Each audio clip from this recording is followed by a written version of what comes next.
Saudara, kita ke informasi lain. Polisi menahan seorang pria yang tega membunuh seorang perempuan yang dimasukkan ke dalam koper di Badung, Bali. Pelaku diduga tersulut emosi karena perkataan korban yang membuat pelaku sakit hati. Peristiwa pembunuhan seorang perempuan yang jenazahnya dimasukkan ke dalam koper terjadi di salah satu indekos di kawasan Kute, Badung, Bali. Korban AA dan pelaku AAR diketahui bertemu lewat aplikasi kencan.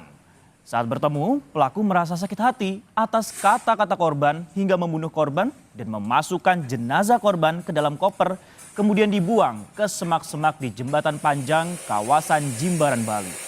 Pelaku telah menyerahkan diri dan kini ditahan di Polsek Kute untuk mempertanggungjawabkan perbuatannya.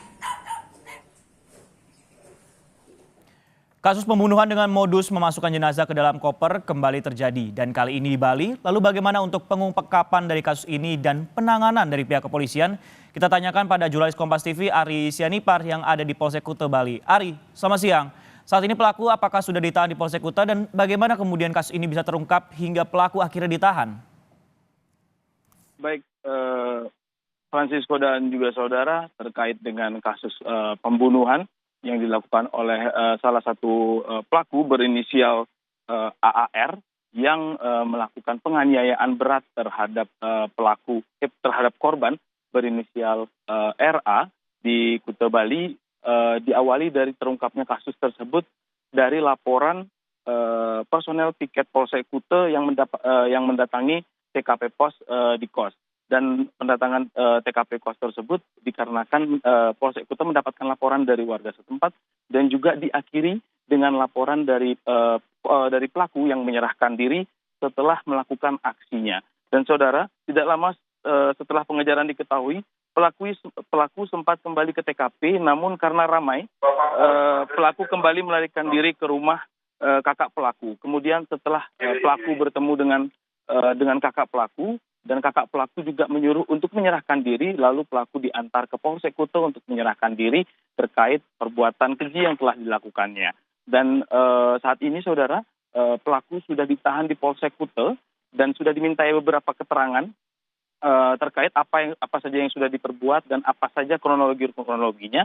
Dan juga kejadian ini terjadi pada jam 3 malam dan pada akhirnya karena kecurigaan warga kos, akhirnya warga kos melapor ke polsek terdekat, yaitu Polsek Kute, dan juga akhirnya selang tidak berapa lama setelah pengaduan dan pengejaran yang akan dilakukan oleh polisi, pelaku sudah menyerahkan diri terlebih dahulu ke Polsek Kute. Kembali ke Francisco. Kemudian disangkakan polisi pada pelaku tersebut. Baik, untuk pasal yang disangkakan oleh polisi terhadap pelaku, yaitu pasal 338 subsider, pasal 351 ayat 3 KUHP, yang informasi yang kami dapatkan jika pembunuhan ini adanya indikasi dari berencana, maka tuntutannya bisa lebih dari 20 tahun penjara. Namun sampai saat ini masih ada informasi lagi yang kami tunggu terkait dengan press conference yang akan dilakukan nantinya oleh pihak kepolisian, dan polisi juga mengindikasi bahwa tidak adanya perencanaan atau pembunuhan berencana yang dilakukan oleh pelaku, karena sontak hal tersebut merupakan hasil reaksi alamiah yang dilakukan oleh pelaku, saudara. Dan juga polisi saat ini sudah mengamankan beberapa barang bukti dan juga sudah mengolah TKP juga dan melihat TKP, dan di situ ditemukan ada beberapa barang bukti, yaitu yang pertama senjata tajam yang digunakan oleh pelaku, dan juga satu koper warna hitam, dan juga pakaian yang digunakan oleh pelaku dan korban. Lalu ada sepeda motor Honda Beat dan juga HP merek yang dimiliki oleh pelaku dan korban. Francisco. Baik, olah TKP sudah dilakukan dan pengumpulan barang bukti juga sudah dilakukan. Kita akan tunggu bagaimana kronologi lengkap terkait kasus pembunuhan tersebut. Terima kasih Ari Sianipar yang melaporkan langsung dari Badung, Bali.